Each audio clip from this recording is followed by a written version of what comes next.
నమస్కారం Rocky news కి స్వాగతం. ఈనాటి ముఖ్యాంశాలు. మేరీ హత్య కేసులో భర్తే హంతకుడు.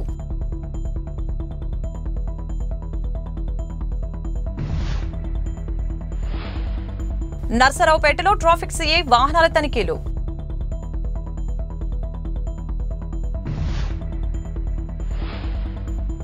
ప్రపంచ ఆదివాసీ దినోత్సవం సందర్భంగా పోస్టర్ల ఆవిష్కరణ.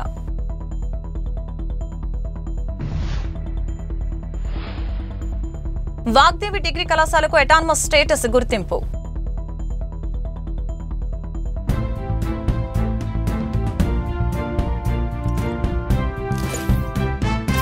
నర్సరావుపేట ఖమ్మంపాలెంకి చెందిన వివాహిత మేరీ హత్య కేసును ఛేదించిన పోలీసులు. భర్త జొన్నలగడ్డ రమేష్ హత్య చేసినట్లు విచారణలో తేల్చిన పోలీసులు ఈ నెల 2వ తారీఖు నుంచి తన కూతురు కనిపించడం లేదని పోలీసులకు ఫిర్యాదు చేసిన మృతురాలి తల్లి బైకుపై ఎక్కించుకొని నకరేకల్లు అటవీ ప్రాంతానికి తీసుకువెళ్లి బండరాయితో కొట్టి చంపిన భర్త రమేష్ కుటుంబ కలహాలి హత్యకు కారణంగా తెలిపిన పోలీసులు రమేష్ ను అరెస్టు చేసిన నర్సరావుపేట 1 టౌన్ పోలీసులు మీడియా సమావేశంలో వివరాలు వెల్లడించిన నర్సరావుపేట ఇన్ఛార్జి డీఎస్పీ వెంకటరమణ. నర్సరావుపేట ఖమ్మంపాలెంలో తోరటి కోటేశ్వరమ్మ ఉంటుంది. ఆవిడికి 2 కూతుర్లు, 1 కొడుకు. రెండో కూతురు మేరీ అనే ఆవిడని రమేష్ అనే అతనికి ఇచ్చి సుమారు 5 సంవత్సరాల క్రితం పెళ్లి చేయడం జరిగింది. వాళ్ళకి 2 పిల్లలు ఉన్నారు. అయితే ఈ మేరీ వాళ్ళ అన్న యాకోబు చనిపోవడం వల్ల మున్సిపాలిటీలో ఆమెకి మేరీకి ఉద్యోగం ఇచ్చారు. ఆ కారణంగా ఈ కాపురం మేరీ నర్సరావుపేటలోనే ఉంటుంది. అయితే రమేష్ భార్య తనతో ఉండడం లేదని లక్కరాజు గారు పాడు ఇంకా కార్ డ్రైవర్గా పనిచేస్తాడు ఆమె భర్త. అయితే భార్య తన దగ్గర ఉండడం లేదని నర్సరావుపేటలో వాళ్ళ అమ్మతో ఉంటుందని చెప్పేసి భార్య మీద కక్ష పెంచుకోవడం జరిగింది. ఈ నెల 2వ తేదీ మధ్యాహ్నము సుమారు 12:30 గంటలప్పుడు రమేష్ వాళ్ళ ఎటు ఈ కాపురానికి రావటం లేదు, ఈ అమ్మాయి నీ మీద కంప్లైంట్ ఇస్తానని చెప్పి బెదిరిస్తూ ఉందని చెప్పేసి ఆ అమ్మాయిని చంపాలని నిర్ణయించుకొని ఆ రమేష్ మేరీ వాళ్ళ ఇంటికి రావడం జరిగింది. ఆ టైంలో ఇంట్లో ఎవరు లేరు, మేరీ ఒకటే ఉంది. నీతో మాట్లాడతాను, మనం కూర్చొని సమస్యని పరిష్కరించుకుందామని చెప్పేసి నమ్మి బలకాడు. నమ్మించి అమ్మాయిని మోటార్ సైకిల్ మీద తీసుకొని ఊరు బయటకు వెళ్ళడం జరిగింది. తర్వాత మేరీ వాళ్ళ అమ్మ కోటేశ్వరమ్మ ఇంటికి వస్తానే ఈ విధంగా అల్లుడు వాళ్ళ అమ్మాయిని మోటార్ సైకిల్ మీద ఎక్కించుకొని వెళ్ళినట్లుగా తెలిసింది. అయితే ఇతని ప్రవర్తన సరిగా లేని కారణంగా ఎప్పుడు తాగి భార్యని కొడుతూ హింసిస్తూ ఉండటం వల్ల ఇతను ఏమైనా చేసేదానికి అవకాశం ఉంది, ఏదైనా చేస్తాడు అని ఒక నిర్ణయంతో, ఒక అనుమానంతో వెంటనే పోలీస్ స్టేషన్కి సాయంత్రం సుమారు 4 గంటలప్పుడు రావడం జరిగింది. 1 టౌన్ సిఐ గారు వెంటనే వాళ్ళని వెతకడానికి ప్రయత్నం చేశారు. అయితే మేరీ యొక్క సెల్ ఫోను, రమేష్ యొక్క సెల్ ఫోన్ 2 కూడా స్విచ్ ఆఫ్ చేయడం జరిగింది. దీంతో ఇంకా అనుమానాలు ఎక్కువైనాయి. వెంటనే సిఐ గారు కేసు నమోదు చేశారు. అదేవిధంగా పల్నాడు జిల్లా ఎస్పీ శ్రీ కంచి శ్రీనివాసరావు ఐపీఎస్ వారి యొక్క ఆదేశాలు, సలహాలు, సూచనల మేరకు ఒక స్పెషల్ టీంని ఫామ్ చేసి వాళ్ళ కోసం వెతకడం జరిగింది. అయితే ఆ రోజు తెలియలేదు. మరుసటి రోజు ఈ బంధువులు ఈ అమ్మాయి చనిపోయినట్లుగా కారంపూడి రోడ్లో రైల్వే ట్రాక్ పక్కన అడవిలో ఒక చోట శవం ఉన్నట్టుగా గుర్తించడం జరిగింది. ఆ విషయాన్ని వెంటనే సీఏ గారికి చెప్తే మేము మొదట మిస్సింగ్ కేసుగా కట్టాము, తర్వాత దాన్ని మర్డర్ కేసుగా ఆర్డర్ చేయడం జరిగింది. తర్వాత ఎంఆర్ఓ గారిని తీసుకెళ్ళి ఎంక్వైరీ చేయడం జరిగింది. ఎస్పీ గారి యొక్క ఆదేశాల మేరకు స్పెషల్ టీమ్స్ ఫామ్ చేసి ముద్దాయి కోసం వెతికారు. ఈరోజు సాయంత్రం 6 గంటలప్పుడు రమేష్ ఎస్ఆర్కేటీ దగ్గర పోలీసులకు తారసపడగా అతన్ని పట్టుకోవడం జరిగింది. అతని దగ్గర నుంచి ఒక సెల్ ఫోను, మోటార్ సైకిల్ని సీజ్ చేయడం జరిగింది. ఈ హత్య సమయంలో ధరించిన బట్టలు, చెప్పులను కూడా అతని దగ్గర నుంచి స్వాధీనం చేసుకున్నాం. అతని సెల్ ఫోన్లో ఏమైనా డేటా ఉందని దానికోసం ఎఫ్ఎస్ఎల్కి పంపించి డేటాను కూడా కలెక్ట్ చేస్తాం. భార్య అని తెలిసి నమ్మించి అమ్మాయిని తీసుకెళ్ళి అతి కిరాతకంగా ఆ అమ్మాయిని గొంతు మీద కాలేసి చంపినట్లుగా మనకు మెడికల్ రిపోర్టుల ద్వారా తెలుస్తోంది. భర్తే కదా అని నమ్మి అతనితో పాటు వెళ్ళినందుకు భార్య అనే కనికరం కూడా లేకుండా అతి క్రూరంగా కిరాతకంగా రమేష్ ఆ అమ్మాయిని చంపడం జరిగింది. దీని మీద తగిన ఎవిడెన్స్ని కలెక్ట్ చేసుకుని టెక్నికల్ ఎవిడెన్స్ అదేవిధంగా సైంటిఫిక్ ఎవిడెన్స్తో మేము కేసు దర్యాప్తు చేస్తున్నాం. అతన్ని ఈరోజు అరెస్ట్ చేసి రిమాండ్కి పంపిస్తున్నాం. నరసరావుపేట మండలంలోని ఇసప్పాలెంలో వేంచేసి ఉన్న శ్రీ మహంకాళి అమ్మవారి దేవాలయం శ్రావణ శుక్రవారం సందర్భంగా అమ్మవారికి వివిధ ప్రత్యేక పూజలు నిర్వహించామని ఆలయ అర్చకులు తెలిపారు. అదేవిధంగా రేపు ఉదయం అమ్మవారి దేవాలయం పునర్నిర్మాణంలో భాగంగా గర్భాలయ రాతి సింహద్వారం గుమ్మ ముహూర్తం స్థాపన మహోత్సవము మరియు ప్రత్యేక పూజ కార్యక్రమాలు జరుగుతాయని ఈ కార్యక్రమానికి శాసనసభ్యులు డాక్టర్ చదలవాడ అరవింద బాబు నేతృత్వంలో ఆలయ భక్తులు కమిటీ సభ్యుల చేతుల మీదుగా జరుగుతుందని తెలిపారు.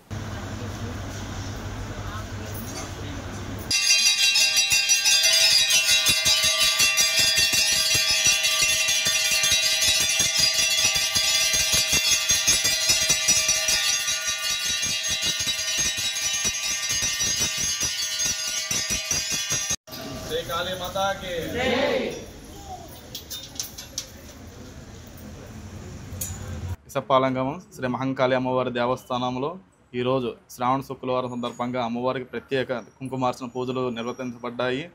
రేపు శ్రీ మహంకాళి అమ్మవారి పునర్నిర్మాణంలో భాగంగా రాతి ముఖద్వారం ప్రతిష్ఠించడానికి పెద్దలతో 10 గంటలకు ముహూర్తం నిర్ణయించబడింది. కావున భక్తులందరూ కూడా గమనించి అమ్మవారి పునర్నిర్మాణంలో భాగంగా వేంచేసి అమ్మవారి కృపకు పాత్రలు కావాల్సింది కోరుచున్నాం. నర్సరావుపేటలో ఆర్టీసీ బస్టాండ్ దగ్గర వాహనాలు తనిఖీలు చేసి ట్రిపుల్ రైడింగ్, హెల్మెట్ లేకుండా డ్రైవింగ్, లైసెన్స్ లేకుండా ద్విచక్ర వాహనాలు నడుపుతున్న వాహనదారులకి ఫైన్ విధించిన సీఐ లోక్నాథ్.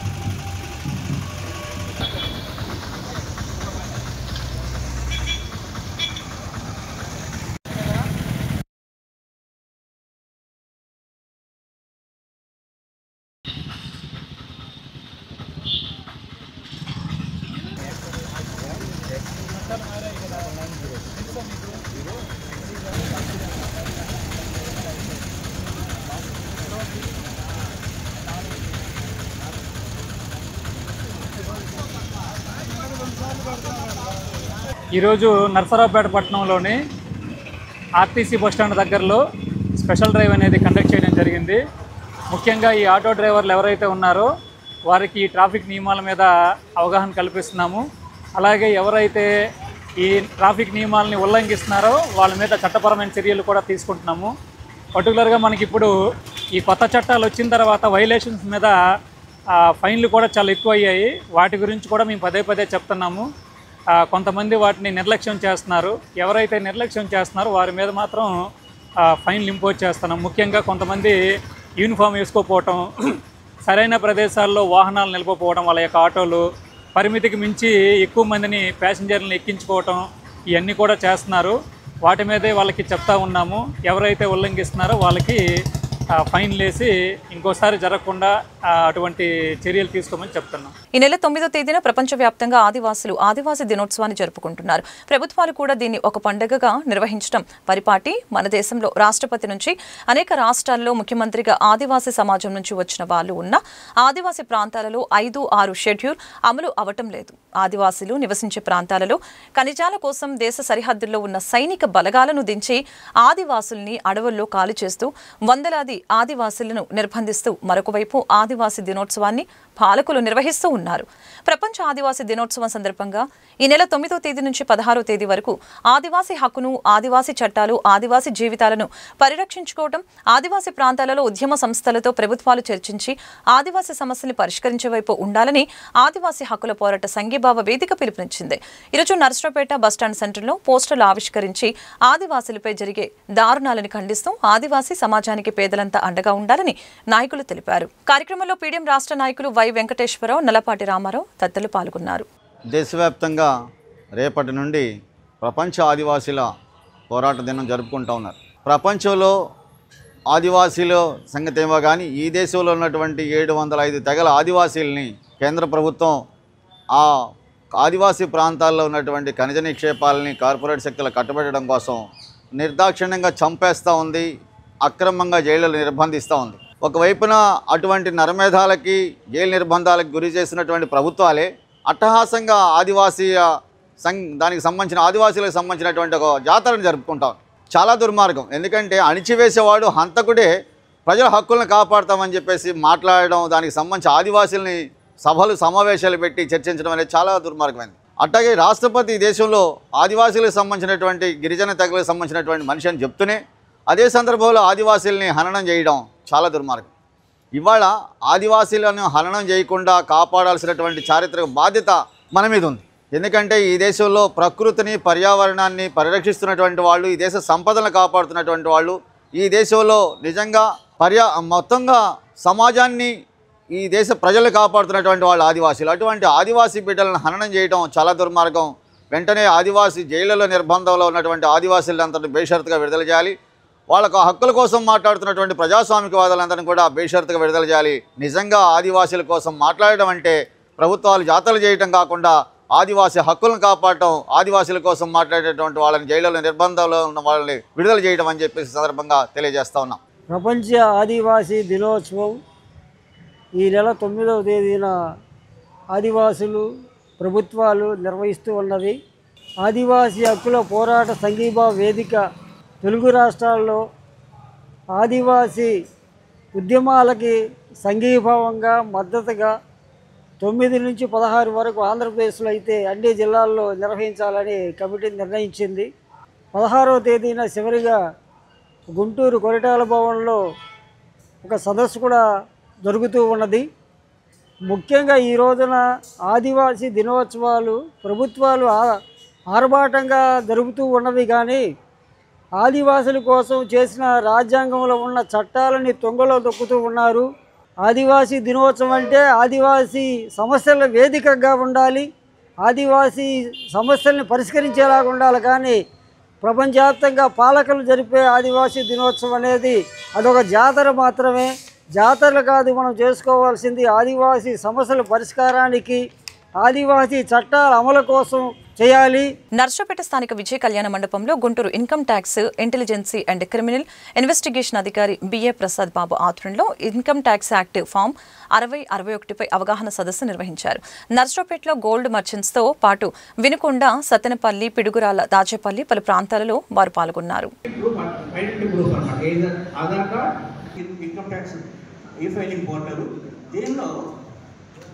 ఇంకా మీరు భవిష్యత్తులో మీరు చేయబోయే ట్రాన్సాక్షన్స్ ఏవైతే మీరు రిపోర్ట్ చేయాలనుకుంటున్నారో, ఏదైతే ఫామ్ 60 తీసుకున్నామని చెప్పారు కదా ఇందాక. నర్సరావుపేట ఛాంబర్ ఆఫ్ కామర్స్ విద్యానిధి కమిటీ సభ్యుల ఆధ్వర్యంలో నర్సరావుపేటలోని విద్యుత్ శాఖ కార్యాలయంలో deputy executive engineer GLV Prasadarao చేతుల మీదుగా ప్రభుత్వ పాఠశాలలకి పంపిణీ చేసే ప్యాడ్, నోట్ పుస్తకాలని ప్రారంభించి ఈ విద్యానిధి కమిటీ సభ్యులు చేస్తున్న సేవలను అభినందనీయమని తెలిపారు. ఈ కార్యక్రమంలో నర్సరావుపేట ఛాంబర్ ఆఫ్ కామర్స్ విద్యానిధి వ్యవస్థాపక అధ్యక్షులు చితిరాల గురు పెద్దన్న, విద్యానిధి చైర్మన్ పరుచూరి రామ్ కోటేశ్వరరావు, ప్రధాన కార్యదర్శి శ్రీరామ్ జగన్మోహన్ రావు, కోశాధికారి ఆతుకూరి జగన్నాథరావు తదితరులు పాల్గొన్నారు.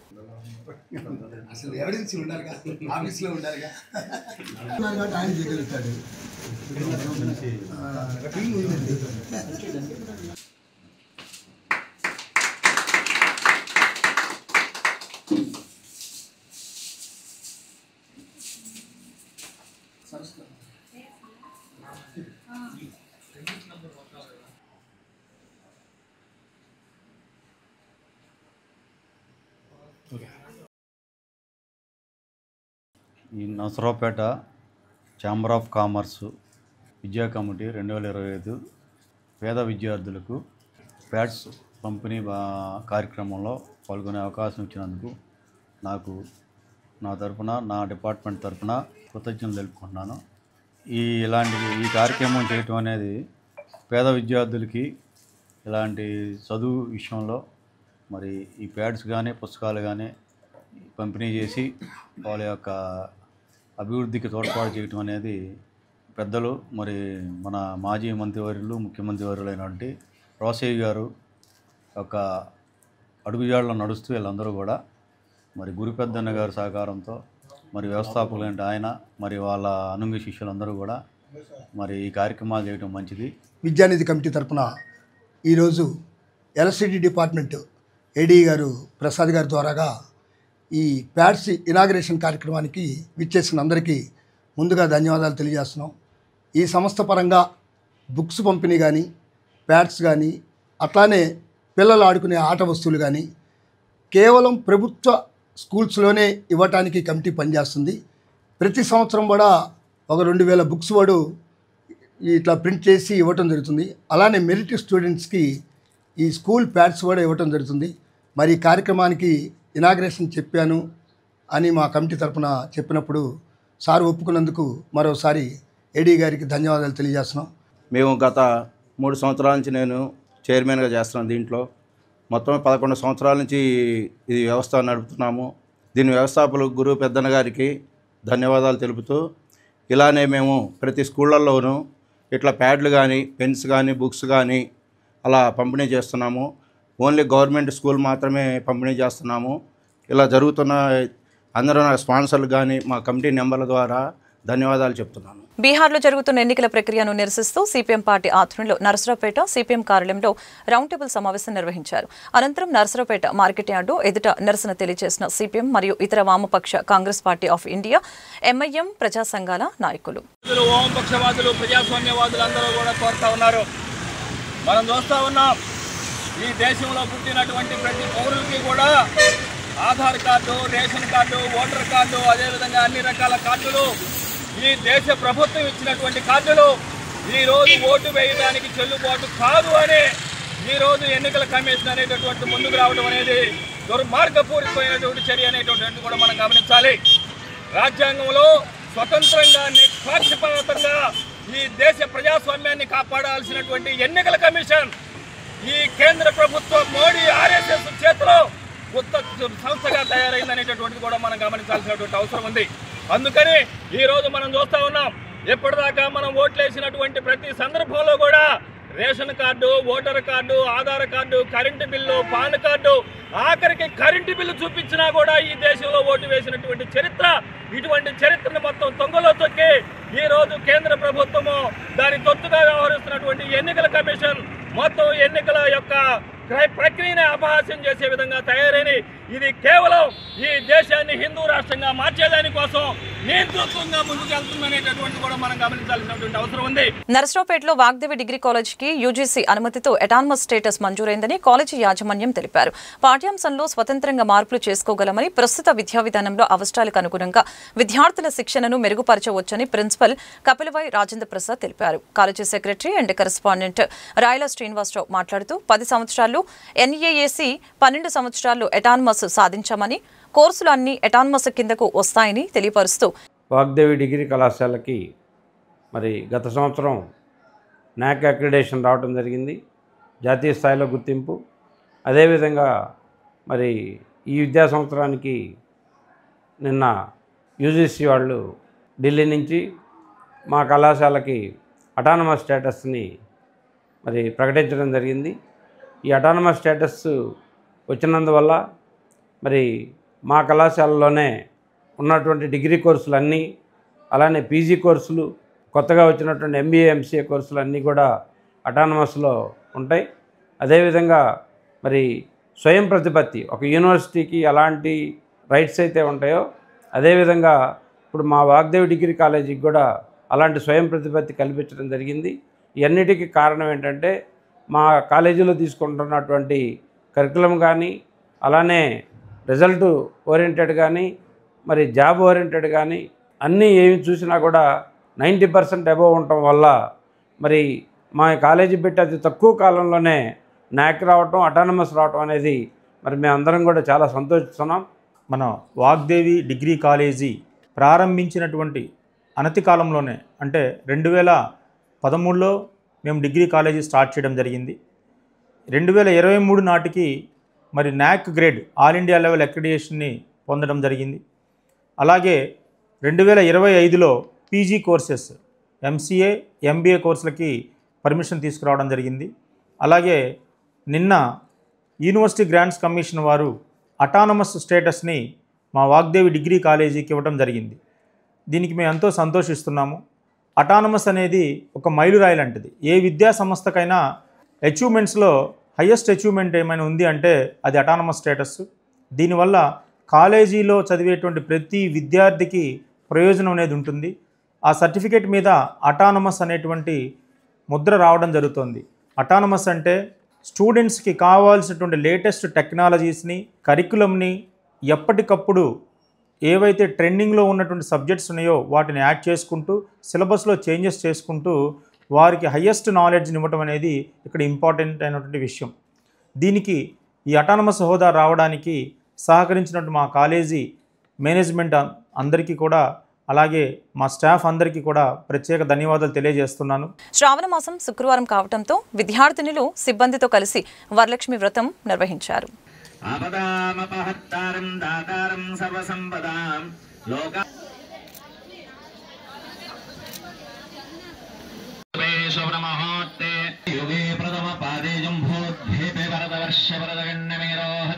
క్లాసెస్ కూడా మన కాలేజీలో కోర్సులు ఉన్నందుకు సంతోషం.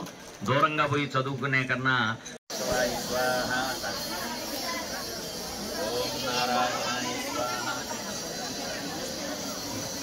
శ్రావణమాస శుక్రవార వరలక్ష్మీ వ్రత శుభాకాంక్షలు.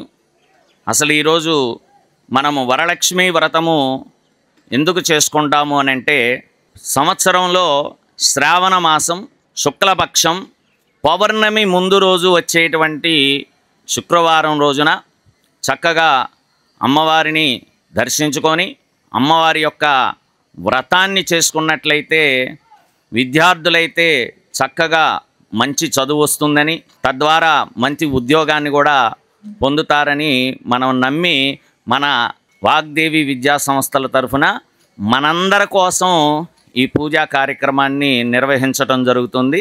కాబట్టి మీ అందరికీ కూడాను అమ్మవారి యొక్క ఆశీస్సులు తప్పకుండా ఉంటాయి. అలాగే మన కాలేజీ తరఫు డైరెక్టర్లందరూ కూడాను మీకోసం వారి యొక్క బిజీ షెడ్యూల్ను కూడా పక్కన పెట్టుకొని మీ అందరి కోసం ఇక్కడికి వచ్చి ఈ పూజా కార్యక్రమంలో పాల్గొంటున్నందుకు చాలా సంతోషం. ఈ రోజున వరలక్ష్మి వ్రతం చేసుకుంటున్న సందర్భంగా ముందుగానే అడ్వాన్స్డ్గా మన కాలేజీ అటానమస్ అయిపోయింది. అటానమస్గా ప్రకటించడం అనేది జరిగింది. మండల కేంద్రమైన నకరేకల్లులో శ్రీ మధ్విరాట్ వీరబ్రహ్మేంద్ర స్వామి దేవాలయం పునఃప్రతిష్ఠ కార్యక్రమం 9వ తేదీ ఆగస్టు అనగా శనివారం ఉదయం 10:45 జరుగునని ఆలయ కమిటీ మరియు గ్రామస్తులు తెలిపారు. ఈ ప్రతిష్ఠ మహోత్సవం సందర్భంగా విగ్రహమూర్తులకు విశేషంగా పూజలు, అభిషేకాలు నిర్వహిస్తున్నట్లు వారు తెలిపారు. ప్రతిష్ఠ మహోత్సవం అనంతరం భారీ అన్నదాన కార్యక్రమం జరుగుతుందని తెలియజేశారు.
గజలక్ష్మి, విద్యాలక్ష్మి, ధాన్యలక్ష్మి, సంతానలక్ష్మి, వీరలక్ష్మి, ధనలక్ష్మి ఇత్యాదులు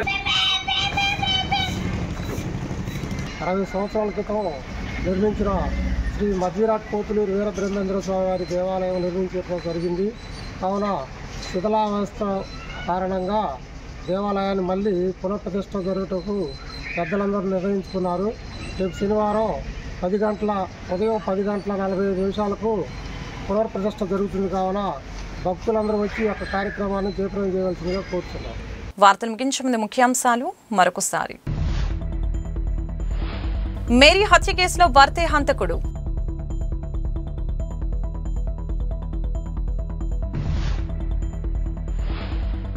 నర్సరావుపేటలో ట్రాఫిక్ సిఐ వాహనాల తనిఖీలు.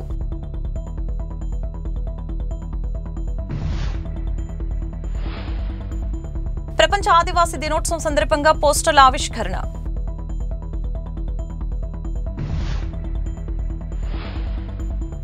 వాగ్దేవి డిగ్రీ కళాశాలకు అటానమస్ స్టేటస్ గుర్తింపు.